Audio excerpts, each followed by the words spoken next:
আমি আশা করব শহীদ জিয়ার যে আদর্শ ছিল, উনি যে মনোভাব নিয়ে রাজনীতি করতেন, বাংলাদেশে যারা বিএনপিতে আছেন তার মনোভাবে ফিরে আসে। তিনি সারা জীবন ছিলেন ভারতের বিরুদ্ধে। আপনি তার জীবন পড়ে দেখেন, সারা জীবন তিনি ভারতের আগ্রাসনের বিরুদ্ধে ছিলেন। আর আপনি কি দল করেন যে দাদাদের কথা ছাড়া লড়তে পারেন? তার মানে আপনি ওনার আদর্শের ওপরে আর নেই। ওনার রাজনৈতিক জীবন একটু ভালোভাবে পড়ার আহ্বান জানাচ্ছি। আমরা যাকে মেনে চলছি, যার দেখানো পথে চলছি, শহীদ আল্লামা দেলাওয়ার হোসাইন সাঈদী সারা জীবন ভারতের আগ্রাসনের বিরুদ্ধে কথা বলছে। বাংলাদেশ জামাত ইসলামীতে যারা আছে তাদের একই মনোভাব। আপনি দেখেন, কারো মাতব্বরি আমরা পছন্দ করি না। আপনি বন্ধুত্বের হাত বাড়িয়ে দেন, প্রতিবেশী হিসাবে আমরা মেনে নেব। মাতব্বরি করবেন, ওটা আমরা মানি না। কথা বলেন না কেন? মাতব্বরি মেনে নেওয়া যদি মানুষের স্বভাব হতো, তাহলে সিঙ্গাপুর মেনে নিত। সিঙ্গাপুরের পাশে মালয়েশিয়া, 5 ডবল না, আমার মনে হয় সিঙ্গাপুরের চাইতে মালয়েশিয়া কমপক্ষে 50 ডবল বড়। কারণ বাংলাদেশের এই নাটোর যত বড়, সিঙ্গাপুর এত বড় না। নাটোরে এ মাথা থেকে ও মাথা কত 60-70 কিলো হবে না? 60-70 কিলোর বেশি হবে এ মাথা ও মাথা, অথচ সিঙ্গাপুর মাত্র 42 কিলো। তাহলে সেই হিসাবে বাংলাদেশের 64টা জেলা, নাটোর তো খুব বড় জেলা না, কুষ্টিয়া চাইতেও ছোট। সেই হিসাবে আমি বলছি যে সিঙ্গাপুরের চাইতে মালয়েশিয়া 50 ডবল বললে ভুল হবে, আরো বড়। কারণ মালয়েশিয়া বাংলাদেশের কমপক্ষে 7 ডবল, এর চাইতে 7 ডবল বড় বাংলাদেশের চাইতে। অথচ তার পাশে সিঙ্গাপুর ঠিক বন্ধুত্বের হাত বাড়িয়ে দিয়েছে। তাদের এরকম তার কাটা দেওয়া নেই। বন্ধুত্বের হাত বাড়াবেন আপনি, প্রতিবেশী তার কাটা দিয়ে রাখবেন কোন কারণে? বিশ্বের কতগুলো উন্নত দেশ ঘুরে আসলাম, যারা আজ বন্ধুত্বের হাত বাড়িয়েছে, প্রতিবেশী কই, তাদের তো তার কাটা নেই। আপনাদের সাথে আমাদের শত্রুতার কারণ এইটাই, আপনারা আন্দাজে নাক গলাতে চান। এটা যতদিন মেয়ে ছিল ততদিন আপনি পেরেছেন, এখন মেয়ে নেই আর পারবেন না। নতুন করে কাউকে জামাই বানাতে চাইলে আগে জামাই বানান, তারপরে। আর আমরা আপনার জামাই হব, কারণ আপনার সাথে আমাদের আত্মীয়তা করা যায় না। আপনার হচ্ছে বললাম না, মুসলমানই দেওয়া লাগবে। আমরা যে জাতি, আমাদের সাথে আপনাদের আত্মীয়তায় যেহেতু জায়েজ নেই, সুতরাং প্রতিবেশী যেভাবে থাকে ওইভাবে থাকে। আমরা আপনাদের বিরুদ্ধে যাব না, কিন্তু প্রতিবেশী যখন মালিকের স্রোত ধরবেন তখন সারা জীবন বিরোধিতা করা লাগবে। এই কারণে তারা এখন চাচ্ছে যে কোরআনে কারিম যেন অন্তত 100 মার্কের কম্পালসারি প্রত্যেকটা জায়গায় হোক। আমরা কোরআন কেন্দ্রিক হতে চাই। এর বাইরে যারা আছেন দাদাদের প্রেসক্রিপশন অনুযায়ী চলেন, ওনাদের ফোফা ছাড়া চলতে পারেন না। আপনার কপালে কিন্তু আমার মনে হয় ফজুর মতো গালিগালাজ খাওয়া লাগবে। দেখেন না আজকে কি গাল দিয়েছে, দেয় ফজু বেরিয়া। একটা কথা হইল, আলেমদের বিরুদ্ধে কথা বলার ফল এটা। এই জন্য সাবধান থাকবেন, আপনিও যেন এরকম রাস্তায় নেমে আবার গাল না খান। আমরা চাচ্ছি নবীওয়ালা কাজের এই 3 নাম্বার কর্মসূচি হাতে নিতে। আমি গ্যারান্টি দিতে পারি, বাংলাদেশ জামাত ইসলামীকে যদি আল্লাহ ওই জায়গায় পৌঁছিয়ে দেয়, আল্লাহর কসম সংসদ থেকেই পাশ হবে এটা ইনশাআল্লাহ। কোরআনে কারিমে দেশে 92% মুসলমান আমরা। অন্য ধর্মের যারা আছে তাদের ধর্মগ্রন্থ তারা পড়বে, কোনো অসুবিধা নেই। কিন্তু 92% আমরা মুসলমান। আমরা চাই এদেশে 1 থেকে শুরু করে মাস্টার্স পর্যন্ত একটা ছেলে যখন বের হয়ে আসবে, অন্তত যেন আলেম হয়ে বের হয়ে আসে। আজকে আমার কুষ্টিয়ার ডিসি পাল্টিয়ে গেছে, উনি খুলনায় গেছে। পটুয়াখালীর একজন যিনি, উনি আজকে এসে জয়েন করেছে। সাক্ষাৎ করেছিলাম আগের তার সাথে, উনি অনেকদিন ওএসটি হয়েছিল, শেষ পর্যায়ে এসে কুষ্টিয়াতে দায়িত্ব পেয়ে চলে গেছে আজকে। আমি যতটুকু কথা বলে তার সাথে বুঝেছি, ভেতরে তার কোরআনে কারিমের যতটুকু আলো আল্লাহ দিয়েছে, এই জন্যে কুষ্টিয়াকে অন্তত সাদাবাস মুক্ত করার জন্য তিনি চেষ্টা চালাচ্ছিলেন। কিন্তু কিছু মানুষের কারণে আল্লাহরে বান্দা আর পেরে দেয়নি, এখন খুলনাতে চলে গেছে। আল্লাহ যেন সফলতার সাথে, সততার সাথে এবং এখলাসের সাথে দায়িত্ব পালন করার তৌফিক দিন। আজকে কুষ্টিয়ার সবচাইতে বড় অফিস, আমি ওখানে গিয়েছিলাম দুপুরবেলা, অনেক সময় ছিলাম। উনি আমারে বলছিলেন, আমি প্রায় 16-17 বছর ওএসপি হয়েছিলাম। আল্লাহ যখন আমাকে দায়িত্বে এনেছেন, আর আমি যতদিন কুষ্টিয়ায় আছি, উনি গ্যারান্টি অন্তত আমাদের 8-9 জনের সামনে দিলেন যে যারা সততার দিক থেকে, চরিত্রের দিক থেকে 1 বছরে এগিয়ে আছে, আমি তাদের মাধ্যমে কুষ্টিয়াতে কাজ করতে চাই। তিনি নাম নেয়নি, কিন্তু আমি জেনেছি তারা হচ্ছে বাংলাদেশ জামাত ইসলাম। 1 বছর 1 মাসের ভেতরে তাদের কোন চরিত্রে খুঁত পেয়েছেন আপনি? বিড়ি খায় এমন একজন কর্মী পেয়েছে, বাকিগুলো তো বাদই দিলাম। আর বাকি অন্যান্য যারা আছেন এই 73টা দলের অধিকাংশ দল, আমি সবাই বলি না, অধিকাংশ আপনি মিলিয়ে দেখবেন তারা যাদের আদর্শ নিয়ে রাজনীতি করে ও আদর্শই না। তা আমাদেরকেও যারা মওদুদির অনুসারী, মওদুদির উম্মত পর্যন্ত বলে ডাকেন, আপনি মানুষ। আমরা মওদুদির উম্মত মানে, মওদুদির অনুসারী মানে আমরা তাকে ফেকার ইমামও মানি না, তাকে আমরা মাযহাবের ইমামও মানি না। তার হাজার হাজার দিক নির্দেশনা আছে, শুধু একটা বিষয় আমরা গ্রহণ করেছি, এই গণতান্ত্রিক পদ্ধতিতে ইসলামকে তার জায়গা মতো নিয়ে ইসলামের কাজগুলো করার এই একটা পদ্ধতি নিয়েছি। আপনার যদি এটা ভালো না লাগে আপনি অন্যটা নেন। তা আপনি আমাকে মওদুদির উম্মত বলেন, অনুসারী বলেন, কোন কারণ? আমি কি তার মতো টুপি মাথায় দিয়েছি? বলেন, তার টুপির যে সাইজ আপনি দেখেননি? আমি তার মতো যে পোশাক তার যা আছে সব কিছুকে আমার তার মতো আছে, আমি একটা শুধু নিয়েছি। আপনার যদি ভালো না লাগে আপনি ওটা নিয়েন না, কিন্তু এরকম গালিগালাজ করবেন না। এটা কিন্তু আর আগস্টের 5 তারিখের আগে নেই, 24 সালের, এখন 25 সালের সেপ্টেম্বরের কয় তারিখ আজকে? আগস্টের 25 তারিখ চলছে। সুতরাং আমরা সাবধান হব। এখন আর আমাদের মুখে যেহেতু লাগাম নেই, সত্য কথা বলতে আর কোনো বাধা আছে?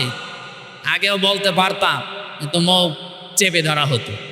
এখন চেপে ধরেন তো দেখি। আর আসবেন না আমি জানি, আসবেন কি করে? আপনি তো পালিয়েছেন।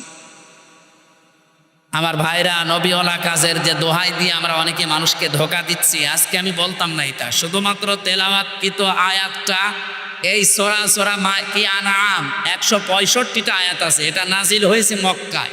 এখান থেকে একটা বিষয় আমার মাথার ভেতরে ঘুরপাক খাচ্ছে, এই কারণে নিয়ে আসলাম এটা। 4 নাম্বারটা আগে বলি, তারপরে আমি বলছি। ওয়াল হিকমা, হিকমতের সাথে কাজ করা লাগবে। আজ যারা কথা মিডিয়ার সামনে এসে আলেম নামে কলঙ্ক, তারা আলেম নাম নিয়ে এগুলো বলেন যে 5 কোটি মানুষ এক জায়গায় হলেই কি ইসলাম কায়েম হয়ে যাবে? 5 কোটি না, এ বাংলাদেশের সব মানুষ এক জায়গায় হলেও ইসলাম কায়েম হবে, কথা আমরা বলি না। ঢাকার মহাসমাবেশে ইসলাম কায়েম হয়ে যাবে কথা কেউ বলেছে বাংলাদেশে? বলেন। আপনি আগ বাড়িয়ে বলতে গেলেন মানে অবশ্যই আপনার পেছনে কেউ কাতুকুতু দিচ্ছে। কেউ না জানুক, আমরা তো জানি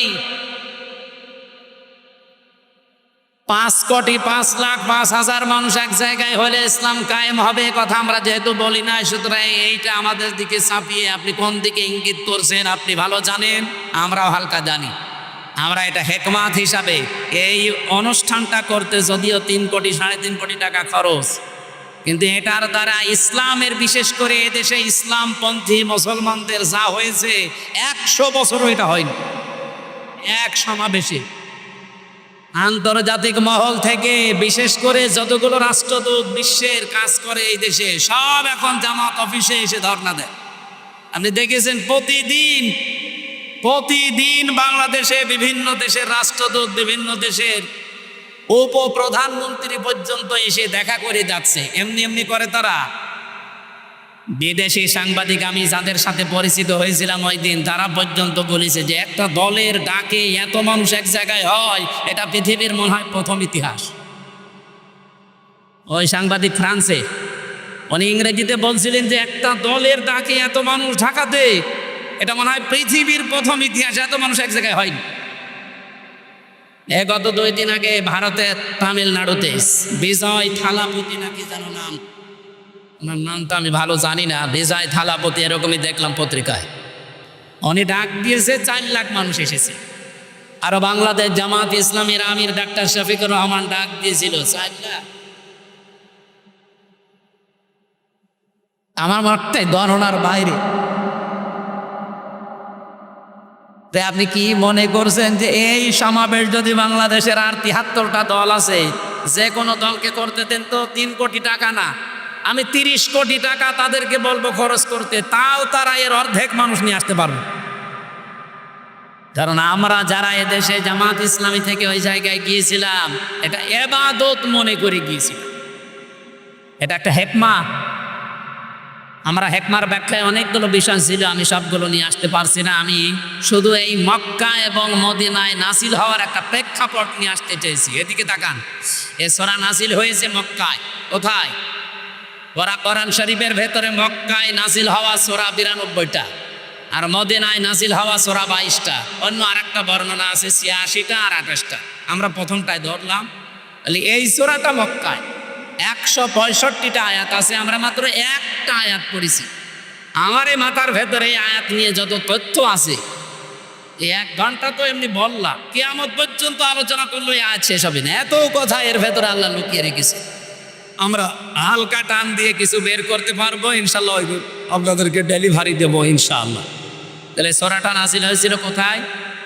মক্কা। এই জন্য সূরার নাম মাক্কি সূরা। মদিনায় যতগুলো সূরা নাযিল হয়েছে সবগুলোকে বলা হয় মাদানী সূরা। তো শিক্ষা কি? আপনি দেখবেন যতগুলো সূরা মক্কায়, এই 92টা সূরার কোনো জায়গায় ইয়া আইয়ুহাল্লাযীনা আমানু পাবেন। আপনি যারা আছে কোরআন পড়ে শেষ পর্যন্ত পড়িয়েছে উপর থেকে, অবশ্যই শুরু থেকে শেষ পর্যন্ত এনাদের পড়া আছে। স্টেজের সামনের কাতারে যারা, একটাও বাদ নেই, প্রত্যেকেই 1 থেকে শেষ পর্যন্ত পড়িছে। কিন্তু আপনি বলেন এই 92টা সূরা ইয়া আইয়ুহাল্লাযীনা আমানু নেই। ইয়া আইয়ুহাল্লাযীনা আমানু, হে যারা ঈমানের দাবি করো, এই কথা আছে শুধুমাত্র মাদানী সূরার এই 22টা সূরা, তাও 89 জায়গায় শুধু। বলেন এবার বাস্তবতা কি? আমার এই মাথার ভেতরে আমি এটা পেয়েছিলাম, এই মালয়েশিয়া বিশ্ববিদ্যালয়ে একটা সেমিনার ছিল, ওখানে প্রায় 28টা দেশের শিক্ষক শিক্ষিকা এসেছিল। ওই সেমিনারে কথা বলতে আমারও 2 মিনিট সময় দিয়েছিল, যে তাকওয়ার ব্যাখ্যাগুলো আপনি সঠিকভাবে 2 মিনিটের ভেতরে তুলে ধরেন। এক একজনকে এক একটা দিস। তার ভেতরে ওটা ফ্রান্সের, শিক্ষক ফ্রান্সের, উনি একটা তথ্য বলছিলেন, পৃথিবীতে সবচাইতে দামি পানি, ওয়াটার কোনটা বলেন তো? না, এটা তো আমিও বলেছিলাম, কিন্তু আমি বলেই ধরা খেয়েছি। আরে ভাই, 1 গ্লাস জমজমের পানি কয় টাকা? আমার কাছে আছে, আমি 5 লিটার পানি কিনে নিয়ে আসলাম, আসার সময় 12 টাকা নিল। 12 টাকা মানে বাংলাদেশে মনে হয় 380 টাকা। 1 টাকা 32 টাকা, তো সেই হিসাবে 380 টাকা না কত হয়, তাও 5 লিটার। 1 গ্লাস পানির দাম খুব বেশি হলেও কত, 20-22 টাকা হবে বাংলাদেশে। এবার বাস্তবতা বলেন, পৃথিবীতে সবচাইতে এখন দামি পানি যেটা, না, অ্যাকোয়া ক্রিস্টালা, ওদের নীতা আম্বানির বউ, নীতা আম্বানি পান করে। কি নাম, কি আম্বানি ওনার নাম? মুকেশ আম্বানির স্ত্রী নীতা আম্বানি। এটা স্বর্ণের কি যেন মিশিয়ে দেয় ওর ভেতরে, খুব দামি পানি। 1 লিটার পানির দাম বাংলাদেশের 3.5 লাখ টাকা। আমার মনে হয় মহিলার যদি 24 ঘন্টায় অন্তত 3-4 বোতল পানিও লাগে, 3-4 লিটার, কত টাকার পানি লাগতে পারে আপনি বলেন তো? 10-12 লাখ টাকার শুধু পানি খরচ হয় তা, আর বাকি যা তো বাদই দিলাম। এই পানিটা খুব দামি পানি। এই প্রশ্নের উত্তর আমি ওই দিন, আমিও আপনাদের মতো একেবারে হুসুকে বাঙালি, জমজমের পানি, জমজমের পানি। আমার এই হিসাব মিলিয়ে স্যার আমারে জিজ্ঞাসা করছে কোথা থেকে এসেছেন। আমি বললাম, আরবিতে বললাম, যেহেতু মেন বাংলাদেশ। উনি আরবি, ইংরেজি অনেকগুলো ভাষা আয়ত্তে আছে ওনার। আমারে বলছে যে এইভাবে লেখাপড়া করলে হবে, বিশ্ব সম্পর্কে জানা লাগবে না। তো ওই সেমিনারে একটা বিষয় আমি পেয়েছিলাম এইটা, তার ভেতরে যেহেতু জ্ঞান অর্জন করলে ওইটা আবার পৌঁছিয়ে দেওয়া লাগে। এ নির্দেশকার বাল্লেগো আন্নি ওয়ালাও, একটা বাক্য যদি জানো ওটা পৌঁছিয়ে দাও। সেই হিসাবে আমি পৌঁছিয়ে দিতে চাই, সঠিকভাবে তুলে ধরবো। মানবেন তো ইনশাল্লাহ? আপনি আবার মনে করেন না যে হুজুর তিনি কথা বলছে না। এই যে কোরআন শরীফ আমার সামনে, আল্লাহর কসম আমি যা শুনেছি বুঝেছি ওইভাবেই বলছি। বলেন 92টা সূরা আল্লাহ নাজিল করলেন মক্কায়, একটা জায়গায় ওই ইয়া আইয়ুহাল্লাযীনা আমানু বললেন না। বলেন তো মক্কায় কি ওই সময় ইমানদার একটাও ছিল না? এক কথা বলেন না কেন? একে 13 বছর নবীজি মক্কায় ছিলেন, যতগুলো সূরা নাজিল হয়েছে একটা সূরায়ও আল্লাহ ইয়া আইয়ুহাল্লাযীনা আমানু বলেননি। ইমানদার আছে, স্বয়ং নবী আছে, নিজে আবু বকর সিদ্দিক আছে, হযরত ওমর আছে, যিনি জান্নাতের গ্যারান্টি দুনিয়ায় পেয়েছেন, এই মানুষ আছে, অথচ আল্লাহ ইয়া আইয়ুহাল্লাযীনা আমানু দেননি। কেন? কারণ ওই সময় রাষ্ট্রের দায়িত্ব ছিল আবু জেহেল। কে ছিল? আরো জোরে বলেন। এই মানুষগুলোই মক্কা থেকে মদিনায় হিজরত করে সেখানে মাত্র 10 বছর রাষ্ট্রের নায়ক হচ্ছেন মুহাম্মাদুর। এই জন্যে আমার গজলের ভেতরে শেষ কলি এইটা ছিল, শুধু মেষ চড়ানোই সুন্নত না, রাষ্ট্রনায়ক হওয়া সুন্নত। কি কথা বলেন না কেন? সুন্নাত নয় শুধু মেষ চড়াতে যাওয়া, আরো সুন্নাত হলো রাষ্ট্রনায়ক হওয়া। উনি রাষ্ট্রনায়ক ছিলেন না? কয় বছর? 10 বছর। এই 10 বছরে যে 22টা সূরা নাজিল হয়েছিল, আপনি দেখেন এই সূরাগুলো খুঁজে খুঁজে, এখানে আছে ইয়া আইয়ুহাল্লাযীনা আমানু, 89 জায়গায় আছে। স্যার আমাকে ওই দিন ডক্টর নোমান আলী খান ছিলেন আমেরিকা, উনি আমারে বলছিলেন উপস্থিত সবাইকে, আমিও তার ভেতরে শ্রোতা, এই জন্য আমি বলছি আমাকেই বলিস, এইভাবে বলছিলেন। দেখেন মক্কায় দায়িত্বে আছে আবু জেহেল, ইসলাম কায়েম নেই রাষ্ট্রীয়ভাবে, এই জন্য এত বড় বড় মানুষ সেখানে ইমানদার থাকার পরও আল্লাহর দৃষ্টিতে আল্লাহ ইয়া আইয়ুহাল্লাযীনা আমানু বলে। কিন্তু এই মানুষগুলোই মদিনায় যেয়ে রাষ্ট্র ক্ষমতা রাসূলুল্লাহ হাতে নিলে, আর এখানে রাষ্ট্রীয়ভাবে কোরআনে কারিমের 500 বিধান চলতো। এ কারণে আল্লাহর দরবারে তারা যারাই ছিল ওই দেশে সব এখন যারা ইমানদার সত্য সত্য, তারা এখন পরিপূর্ণ ইমানদার, আল্লাহর দৃষ্টিতে তারা ইয়া আইয়ুহাল্লাযীনা আমানু এর পর্যায়ে। বাংলাদেশে যতদিন পর্যন্ত ইসলাম রাষ্ট্রীয়ভাবে কায়েম না হয়ে আবু জেহেল, আবু লাহাব, উতবা, সাইবার মতো মানুষেরা এই দেশে দায়িত্বে থাকবে, আপনি যত বড় পাগড়ি মাথায় দেন আর যত বড় নবীওয়ালা কাজ করছি বলে নিজেকে প্রচার করেন, আল্লাহর দৃষ্টিতে আপনি 100 ভাগ ইমানদার হতে পারবেন না। 100 ভাগ ইমানদার হওয়া যায় তখন যখন এই বিধান 500 আছে শরীয়তের বিধান, কয়টা? এগুলো রাষ্ট্রীয়ভাবে চলবে। আর রাষ্ট্রীয়ভাবে চললে যে কি শান্তি পাওয়া যায়, আমি তো নিজে বিভিন্ন দেশে যাই, চোখে দেখে আসি।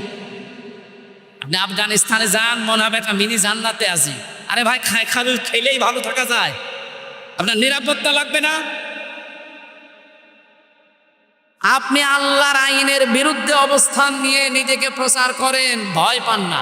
এই জন্য কোরআন জানিয়েছে ওয়া কাইফা আখাফু মা আশরাকতুম ওয়ালা তাখাফুনা আন্নাকুম আশরাকতুম বিল্লাহ মা লাম ইউনাজ্জিল বিহি আলাইকুম সুলতানা ওয়া কাইফা আখাফু, আমি কেমন করে ভয় করব?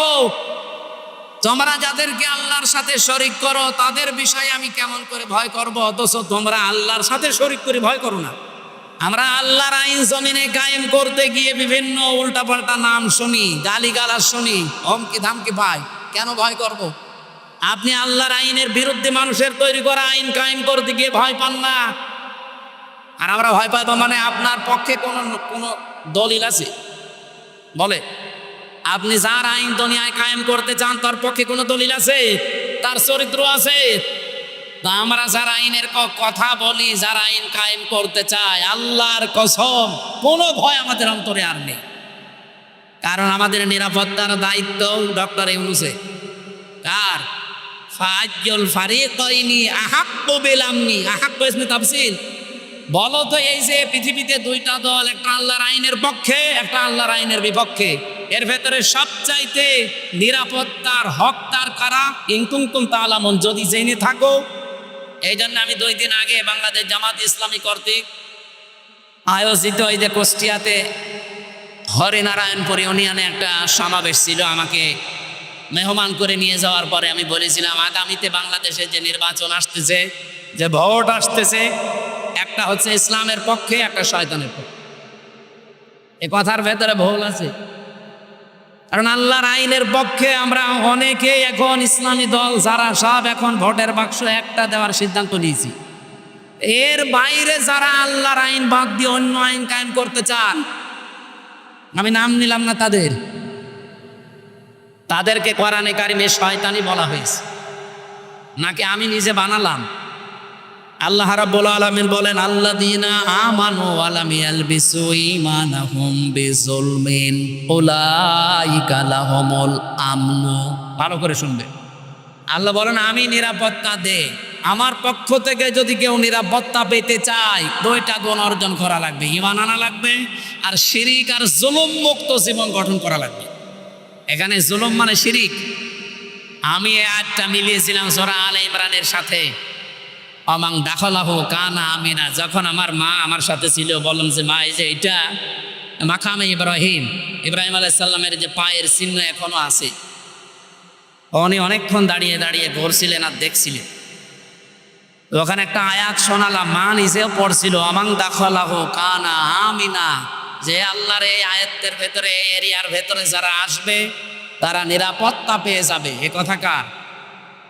আপনি দেখবেন প্রায় 3.5 কিলোমিটার এলাকা জুড়ে কাবা শরীফের এরিয়া। আমি 3.5 কিলোমিটার পার হওয়ার পরে রাস্তায় লেখা দেখলাম, মামনুন গয়র মুসলিম তাদখুল। এরকম আরবিতে লেখা আছে যে মুসলমান বাদ দিয়ে অন্য কোনো জাতির লোক এই এলাকায় প্রবেশ করা নিষেধ। কারণ এলাকাটা আল্লাহ নিজে নিরাপত্তা দিচ্ছে। আপনার নিজের বাবার খনিও যদি সামনে পড়ে যায়, এই কাবার এরিয়ার ভেতর আপনি কিছু বলতে পারবেন। কথা বোঝেন? এবার আমার প্রশ্ন এই নাটোরবাসীর কাছে, বলেন তো বাংলাদেশের 56,000 বর্গ মাইল কি কাবা শরীফ? তো এখানে নিরাপত্তা লাগবে না?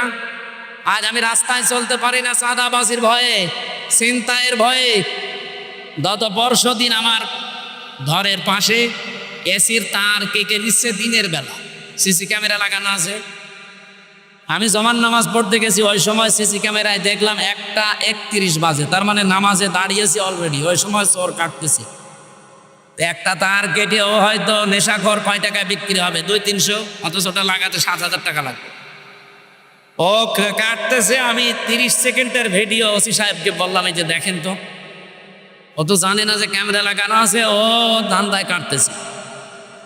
ওসি সাহেব বলছে ঠিক আছে, আমি শনাক্ত করতে পেরেছি, দেখছি। আল্লাহ বিকালে বসে হুজুর ধরে ফিরেছি। বিকালে ধরা পড়ার পরে জিজ্ঞাসা করলাম কি? বসে আচ্ছা করে পিটালাম। বসে এর আগেও 2 বার কেটেছিলাম। তার মানে ঠিকই বলেছি, এর আগেও 2 বার কেটেছি। কি করলেন? বছরে চালান দিয়ে জেলে পাঠিয়েছি। এই যে এই লোকটা দিনের বেলায় আমার নিরাপত্তা নেই, আমার জিনিসের চুরি হয়ে যাচ্ছে। আর এই রাতে এখন এই 10:30 11টায় কুষ্টিয়া পর্যন্ত নিরাপদে বাড়ি যেতে পারবো কিনা সে গ্যারান্টি এখন আমার হাতে আছে। তাহলে 56,000, এখান থেকে কুষ্টিয়া মাত্র 60 কিলো, এই জায়গা থেকে 56,000 বর্গ মাইল, প্রায় 1250 কিলোমিটার এদিক ওদিকে। এত বড় বিশাল এরিয়া, কাবা শরীফের মতো নিরাপত্তা দেওয়া লাগবে না?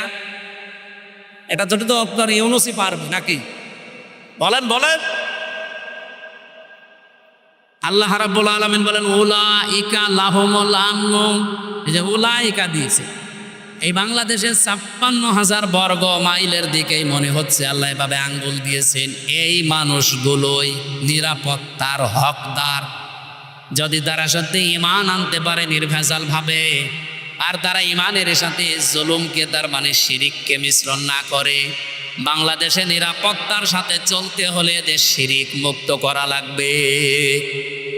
যত শিরিক পৃথিবীতে আছে 120 প্রকার পর্যন্ত আমি পড়েছি। সবচেয়ে বড় শিরিক হচ্ছে আল্লাহর আইনের সাথে শিরিক করা। সুতরাং এই দেশে আমরা আল্লাহর আইনকে যারা প্রতিষ্ঠা করতে চাই, তাদের জীবন শিরিক মুক্ত। আল্লাহর আইনের বাইরে অন্য কোনো আইন, যারা বাবার আইন, স্বামীর আইন, চাচার আইন, দাদার আইন, ব্রিটিশের আইন কায়েম করতে চান, আপনি শিরিক করছেন। আপনি নিরাপত্তায় থাকতে পারবেন না। আমাদের নিরাপত্তা তো মাস্ট বি আছে। আমরা মরে গেলেও শহীদ, বেঁচে থাকলেও গাজী। এরকম একটা শপথ বাক্য নিয়েই দুনিয়ায় বেঁচে আছি। বলিন্না সলাতি অনুসুকি মাহইয়ায়া মামাতি লিল্লাহি রাব্বিল আলামিন। নবী আপনি বলেন, আমার নামাজ, আমার কোরবানি, আমার বেঁচে থাকা, আমার মরে যাওয়া, সব আমি আল্লাহকে দিয়েছি। এই কথা বলেই কিন্তু রাস্তায় আসা লাগে। যারা শপথ বাক্য পাঠ করে রকম হতে হলে এ আয়াত পড়ায় না? যারা পড়েছি আপনি জিজ্ঞাসা করেন, আমারও তো পড়িয়েছি। আমারে আমিরে জামাত জেলখানায় পড়িয়েছে, বলছে এখানে পড়িয়ে দিলাম, বাইরে যেয়ে নতুন করে ঝালাই করবা। এসে আমি আবার এই 7-8 মাস পড়াশোনা করে পরীক্ষা দিয়ে ঝালাই করে আমাদের কেন্দ্রীয় মেহমান মোবারক ভাই এসে আমারে বলছে, বলো কলিন না সলাতু, অথচ আছি ছোটবেলা থেকে পড়ছি। তো ওই দিন পড়ার পর থেকে একটা আলাদা জিনিস আল্লাহ আমাকে দান করেছে, বলেন সুবহানাল্লাহ। আমার ভাইরা, আমি যে কথাটা তুলে আনতে চেয়েছিলাম, বাংলাদেশে এই 54 বছরে এখনো পর্যন্ত আল্লাহর বিধান একটাও চলছে না। সুতরাং আল্লাহর দৃষ্টিতে আমরা এখনো পরিপূর্ণ কামিল মুমিন হতে, আপনি জোর করে দাবি করলেও হবে না, এটা তো বলা লাগবে কোরআন আর হাদিসের দৃষ্টিতে। 92টা সূরাতে আল্লাহ ডাক দিলেন না, অথচ মক্কা ইমানদার ছিল, কিন্তু দায়িত্বে ছিল আবু জেহেল। কে ছিল? কিন্তু মদিনায় যাবার পরে আল্লাহর বিধান কায়েম করে দায়িত্বে ছিল রাসূলুল্লাহ। তাহলে বাংলাদেশেও রাসূলুল্লাহর খাঁটি উম্মত যারা আল্লাহর আইন চায় 7 লোকের, এই বিধানগুলো দিয়ে 500 আইন যেদিন বাংলাদেশে কায়েম হবে, সেই দিন এই দেশের মানুষ বুক ফুলিয়ে বলতে পারবে আমি ইমানদার।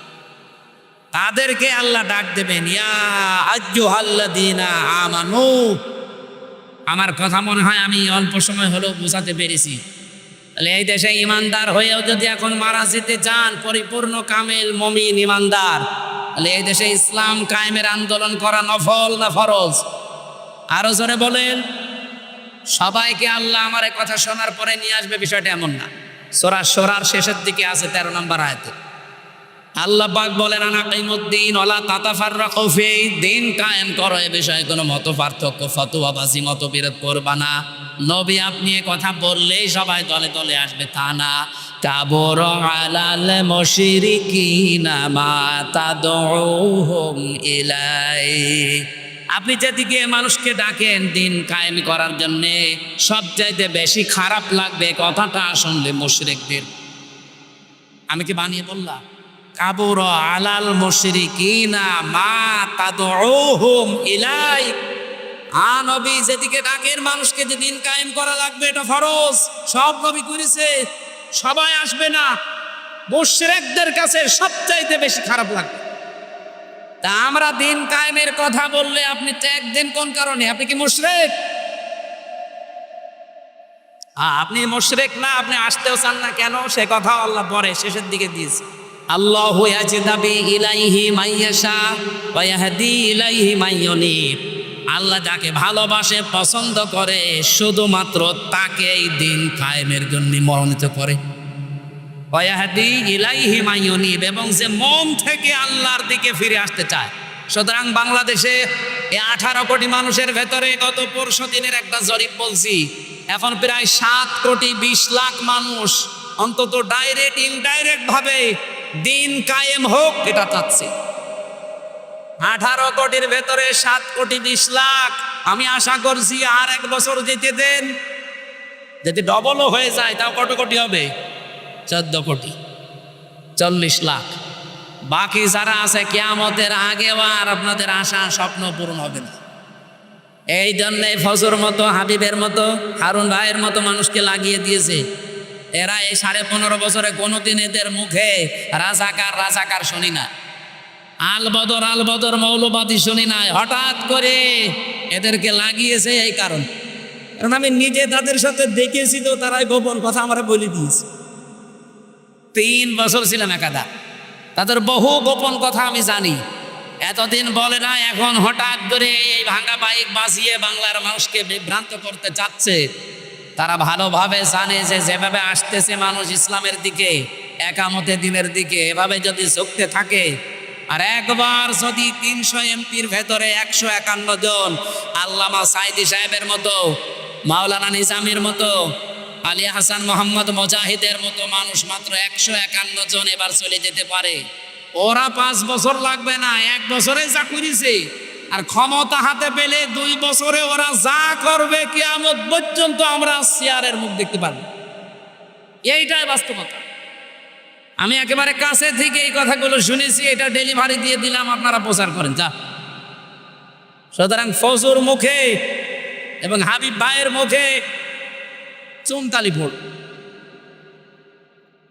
আজকে কয় তারিখ? 25। আর মাত্র 5 দিন পর একটা অনুষ্ঠান আছে আমার, এটা মোলাডলি, পাশে মোলাডলের পাশে ঈশ্বরদী থানার ভেতরে। আল্লাহর অলিরা না এটা বন্ধ করে দেবে, বলেন সুবহান। আরে ভাই, এতদিন মসজিদের মেম্বারে দাঁড়িয়ে এই কথাগুলো বললে আপনারা বলতেন যে বিশাল সাহসী হুজুর, অথচ কালে সময়ের পরিবর্তে এই কথাগুলো এখন বললে আপনি বলেন যে মসজিদ কি রাজনীতি করার জায়গা? কি আশ্চর্য গো! মসজিদে যদি রাজনৈতিক কথা বলা না যায়, তো মসজিদে কি করবে? আপনি মসজিদে নববীতে যান, এখনো মেহরাবটা আছে, ওখানে উপরে আজান দেয়, নিচে অস্ত্র রাখার জায়গা। মেহরাব মানে কি? অস্ত্রাগার, যেখানে অস্ত্র রেখে দেয়, ইমাম সাহেব তার উপরে দাঁড়ায়, খুতবা দেয়, জাতিকে সতর্ক করে। আর সেই মসজিদে এখন সাদাবাজদের বিরুদ্ধে, চরিত্রহীনদের বিরুদ্ধে কথা বলতে গেলে বলে মসজিদ কি রাজনীতি করার জায়গা? রাজনীতি কোথায় করবো? চড়ে জঙ্গবে। সম্মানিত উপস্থিতি, আমি মক্কা এবং মদিনায় সূরা নাযিল হওয়ার প্রেক্ষাপটে যতটুকু বুঝেছিলাম ডক্টর নোমান আলী খান হাফিজাহুল্লাহর বক্তব্য থেকে আমি ডেলিভারি দিয়েছি। আশা করছি আপনি বুঝেছেন। এবার আপনার বিবেকের বিষয়, এদেশে সত্যি সত্যি ইমানদার পরিপূর্ণ যদি আল্লাহর দৃষ্টিতে হতে চান, রাষ্ট্রীয়ভাবে ইসলাম কায়েম করার জন্যে সর্বাত্মকভাবে চেষ্টা করা লাগবে। আর সবাইকে আল্লাহ নিয়েও আসবেন, আল্লাহ যাকে পছন্দ করে এবং যে মন থেকে আসতে চায় তাকে দিয়ে আল্লাহ এই কাজ করাবে। সুতরাং এই 7 কোটি 20 লাখ মানুষকে আমার মনে হয় আল্লাহ পছন্দ করে ফেলেছে। বাকি যাদেরকে এখনো পছন্দ করেনি তারা লাইনে থাকেন, সিরিয়াল করেন, একটা একটা করে আসেন। কথা বুঝতেছেন? এবার আসেন তো সূরা মায়েদার আনআমের 50 নম্বর আয়াতটা আমরা পড়েছি। নবীকে নিয়ে যে কথাগুলো এই মাস আসলে এখন বলা হবে, নবী গায়েব জানে, বিভিন্ন জিনিসের কথা তার উপর চাপিয়ে দেওয়া হয়, সেইটাই আল্লাহ জানিয়েছেন। হে নবী, আপনি বলেন উল্লাহ আকুলু লাকুম ইনদি খাযাইনুল্লাহ, যে বলেন আমার কাছে আল্লাহর ধন ভান্ডার নেই। ওয়ালা আলামুল গায়বা, আমি গায়েব জানি না। ওয়ালা আকুলু লাকুম ইন্নী মালাক, আর আমি দাবি করি না যে আমি ফেরেশতা। ইনাত্তাবিউ ইল্লা মা ইউহা ইলাইয়া, আমি তো অনুসরণ করি শুধুমাত্র অতটুকুর যেটা নাজিল হয় আমার প্রতি। বল হাল ইয়াস্তাবিল আমা ওয়াল বাসীর, নবী আপনি বলেন তো যারা হক এবং যারা বাতিল, যারা চক্ষুষ্মান যারা অন্ধ, এরা কি সমান? আফালা তাতাফাক্কারুন, এরপরেও চিন্তা করবা না? এবার আসেন আমরা বাস্তবতায় যাই। বাংলাদেশে যেহেতু রবিউল আউয়াল আসলে 2টা জিনিস সামনে চলে আসে, একটা মিলাদ আর একটা সিরাত। কি আসে? আমার 1 ঘন্টা হয়ে গেছে, শুরু করব? আরো 15-20 মিনিট বলতে চাই, থাকবেন? এই যে যারা উঠে যাচ্ছে এরা কি ওইগুলো নাকি? উঠেছেন না ভাই, অন্তত 10 মিনিট সময় দেন। আমারও সে ফজরের পর থেকে আবার আরম্ভ অনুষ্ঠান, একেবারে সন্ধ্যা পর্যন্ত। এজন্য অনুষ্ঠানগুলো এখন সব বটিয়ে ফেলেছি, দূরে কোনো জেলায়ও যাচ্ছি না। নির্বাচনের আগ পর্যন্ত তো এই 5-7টা জেলায় আমি শেষ করতে চাচ্ছি। সারাদিন আমার সাংগঠনিক কাজ থাকে, আর এই মাগরিবের পর থেকে রাত 9টা 10টা 11টা পর্যন্ত আপনাদের সময় দিয়ে যাবো। এই পাবনা, নাটোর, ওদিকে মেহেরপুর, চুয়াডাঙ্গা, ঝিনাইদহ, রাজবাড়ী, এই শেষ। আর বাইরে যাবো না ইনশাল্লাহ। আমিরে জামাত আমাদের নির্দেশ দিয়েছে যার যার এলাকায় কাজ করতে। আল্লাহ আমাদেরকে যেন ইখলাসের সাথে কাজ করার তৌফিক দেন, আমিন। এ মাস আসলে যেহেতু এই ভেজালগুলো আছে, এই জন্য নিরসন করছি। কি আসে বলেন তো? মিলাদ আর সিরাত। মিলাদ মাহফিল হবে না? 63 দিন ব্যাপী নবীর মিলাদ মাহফিল কারা যেন আয়োজন করেছে চট্টগ্রামে, 63 দিন। আর বাংলাদেশ জামাত ইসলামী চট্টগ্রামের চনতি ময়দানে আল্লামা সাঈদী যেটা করতেন, ওখানে 19 দিন ব্যাপী 19 জন আলেম প্রতিদিন যাবে। আমার 18তম দিনে গিয়েছে।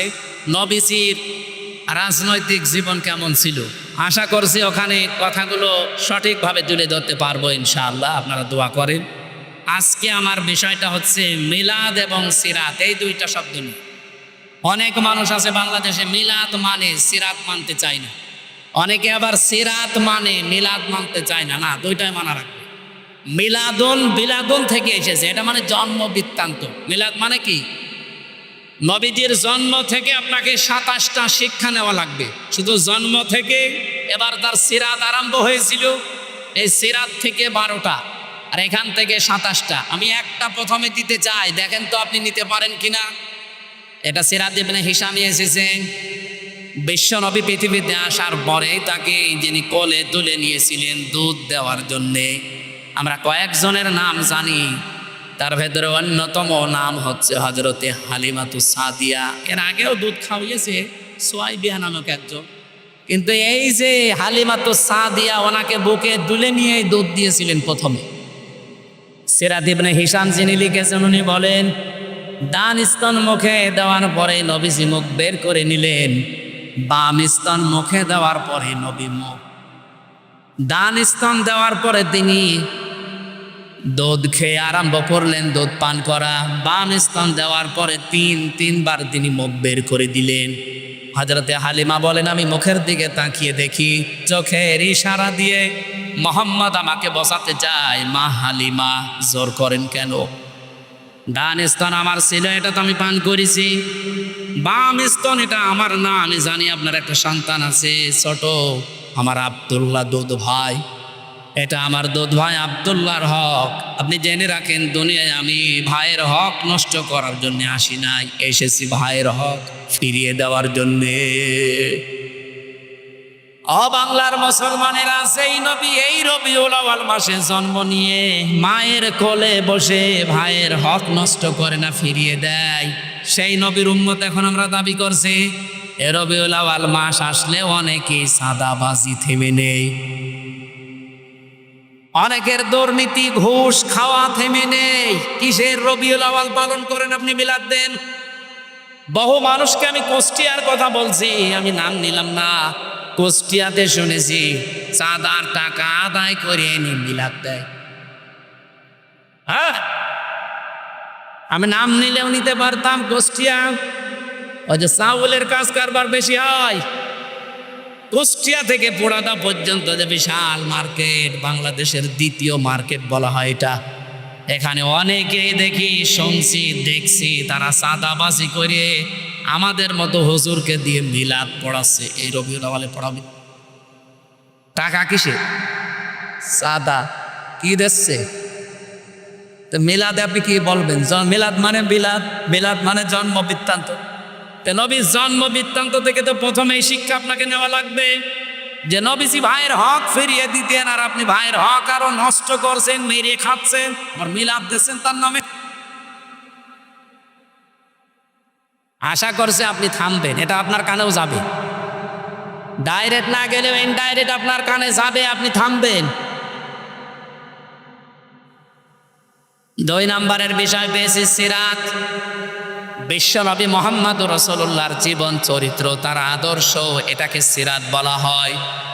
আমার প্রশ্ন, দুনিয়াতে বহু মানুষ শুধু নবীজির মিলাদ মেনেছে, বিশ্বাস করেছে, মহব্বত করেছে মিলাদকে, কিন্তু তারা জাহান্নামে গেছে শুধু সিরাত না মানার কারণে।